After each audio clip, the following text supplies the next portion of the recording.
Bismillahirrahmanirrahim. Assalamualaikum warahmatullahi wabarakatuh.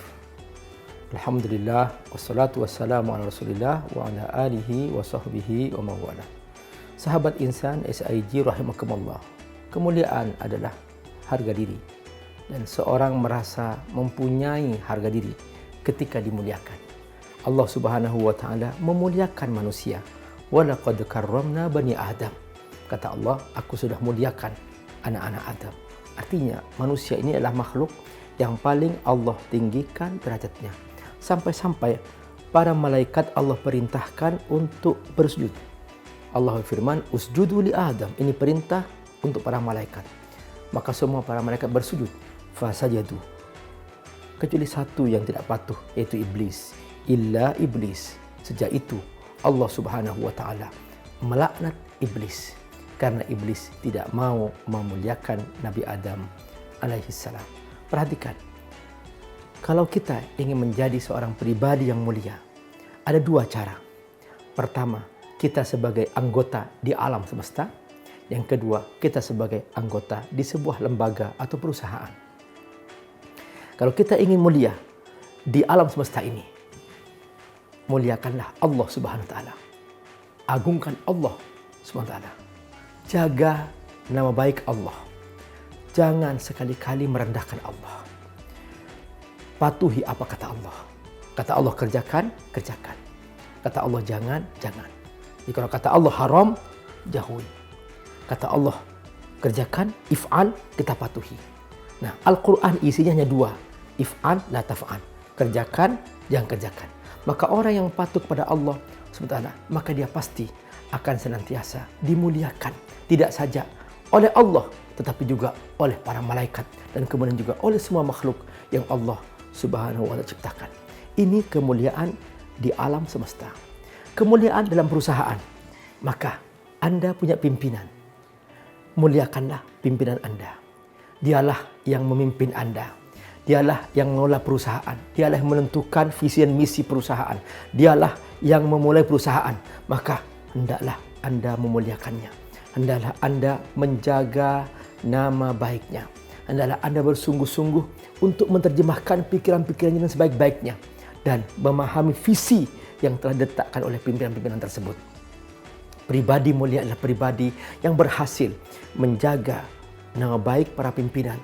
Dan melindungi perusahaan sehingga semua target yang telah ditentukan oleh pimpinan benar-benar tercapai dengan baik. Seperti ini Anda akan menjadi profesional yang mulia. Mulia di sisi Allah karena Anda jujur dan Anda berkualitas tinggi. Dan mulia di sisi manusia karena Anda telah menjaga nama baik lembaga dan perusahaan yang Anda kelola. Sahabat insan SIG rahimakumullah. Tidak sedikit para sahabat yang gugur di medan tempur. Mereka membela agama Allah subhanahu wa ta'ala. Di medan Badar, banyak sekali para sahabat yang terbunuh hanya untuk membela agama Allah. Nikmat tertinggi adalah iman. Dan mereka berjuang bersungguh-sungguh untuk berkorban demi sebuah kehormatan, demi sebuah kemuliaan, yaitu menjadi hamba Allah subhanahu wa ta'ala. Di perang Uhud juga demikian. Ketika Rasulullah SAW terjepit dan serangan batu bertubi-tubi dari atas bukit, Rasulullah SAW jangan sampai terkena batu. Para sahabat rela berkorban menghadang batu-batu itu dengan tubuhnya, dengan kepalanya, dengan tangannya, dengan pelipisnya, dengan kakinya. Jangan sampai ada batu yang lolos mengenai Rasulullah SAW. Seperti ini pribadi mulia, yaitu pribadi yang senantiasa berkorban untuk tujuan-tujuan yang agung. Nah, di perusahaan, saudara rahimakumullah, sahabat insan SIG rahimakumullah, ada target-target yang harus dicapai. Ada perencanaan yang harus ditentukan. Semua itu bagian tak terpisahkan dari keharusan yang harus kita jaga. Nah, dalam rangka ini kita harus membuktikan dengan sebuah pengorbanan yang tinggi. Pertama, berkorban dengan keikhlasan yang kita miliki. Kalau kita bekerja untuk perusahaan, jangan mikir-mikir, jangan hitung-hitungan. Siapa yang bekerja tanpa hitung-hitungan, maka dia akan mendapatkan keuntungan tanpa hitung-hitungan. Tapi siapa yang selalu hitung-hitungan, maka dia tidak akan mendapatkan melebihi apa yang dia kecuali apa yang dia inginkan. Yang kedua, berkorban dengan waktu. Hendaklah kita ketika target belum tercapai, ayo berikan terbaik untuk perusahaan. Berikan terbaik untuk target yang kita capai. Maka apapun resiko yang kita hadapi, demi untuk mencapai target itu, korbankan waktu Anda. Yang ketiga, berkorban pikiran dan perasaan. Ketika Anda bekerja sebagai seorang profesional, maka fokus pikiran Anda, fokus perasaan Anda. Ketika Anda di kantor, jangan membawa masalah rumah ke kantor, karena nanti akan terjadi kekacauan di kantor. Ketika Anda di rumah, jangan membawa urusan kantor ke rumah, karena Anda akan bertengkar dengan istri Anda. Jadi, biarkan hidup sistem on-off. Saat di kantor, off rumah, on kantor. Saat di rumah, off kantor, on rumah. Seperti itu cara kita berkorban, pikiran dan perasaan untuk mencapai hakikat tujuan yang harus kita raih dalam pekerjaan kita sebagai seorang profesional. Sahabat insan SIG rahimakumullah. Hidup ini seperti tubuh kita. Ada kepala, ada tangan, ada kaki. Maka tidak pantas kalau ada tangan menguasai kepala. Pun juga tidak pantas ada kaki bergerak sendiri tanpa ada perintah dari kepala. Pasti para dokter akan berkata, ketika tangan bergerak sendiri tanpa perintah kepala, itulah tangan yang sakit. Dan ketika kaki bergerak sendiri tanpa ada perintah dari kepala, maka berarti kaki itu sakit. Kemuliaan itu dicapai kalau kita patuh kepada pimpinan. Tubuh dikatakan sehat ketika tubuh ini semuanya tunduk mengikuti apa kata kepala. Seperti itulah sistem bekerja. Di alam semesta ini ada Allah Subhanahu wa Ta'ala. Maka seorang dikatakan mulia ketika dia patuh ikut apa kata Allah. Kata Allah kerjakan, dia kerjakan. Kata Allah jangan, dia jauhi. Sama dalam perusahaan juga demikian.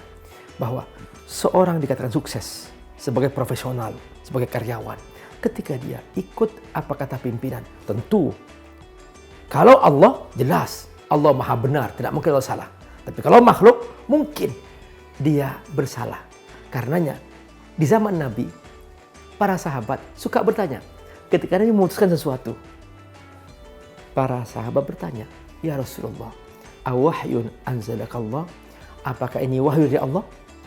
Nabi menjawab, kalau ini wahyu, langsung para sahabat ikut. Tetapi kalau kata Nabi, ini ijtihad aku, para sahabat mengatakan, wahai Rasul, kalau ini ijtihad, di sini kurang tepat. Kenapa? Karena aku tahu yang sebenarnya lebih bagus. Contoh, di Perang Badar. Ketika Perang Badar, Nabi menentukan tempat. Para sahabat bertanya, wahai Rasul, apakah ini wahyu? Kata Nabi, ini ijtihad aku. Kata para sahabat, wahai Rasul, di sini tidak ada air. Aku tahu medan Badar. Maka Nabi kemudian mengatakan, ya sudah aku ikut kamu. Akhirnya pindah. Nah, kepatuhan kepada pimpinan sepanjang itu tidak melanggar etika dan tidak melanggar norma, tidak melanggar aturan Allah sampai ketika melakukan yang haram, maka itu wajib kita lakukan sebagai staf, sebagai karyawan atau profesional. Nah, sepanjang keputusan pimpinan membawa kemaslahatan lebih baik, maka patuhi apa kata pimpinan. Tetapi ketika ternyata dari pimpinan ternyata membuka wacana, membuka ide-ide, membuka usulan, silahkan berikan usulan dengan baik dan dengan penuh hormat. Jangan sekali-kali Anda merendahkan pimpinan.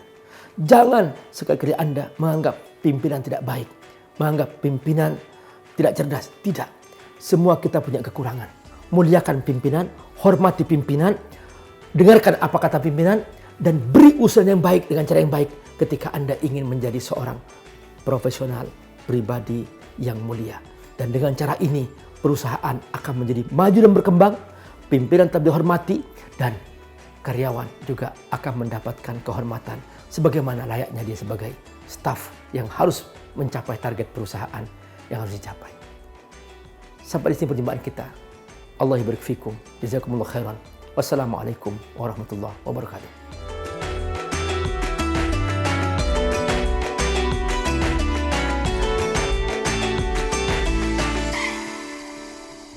SIG, Go Beyond Next.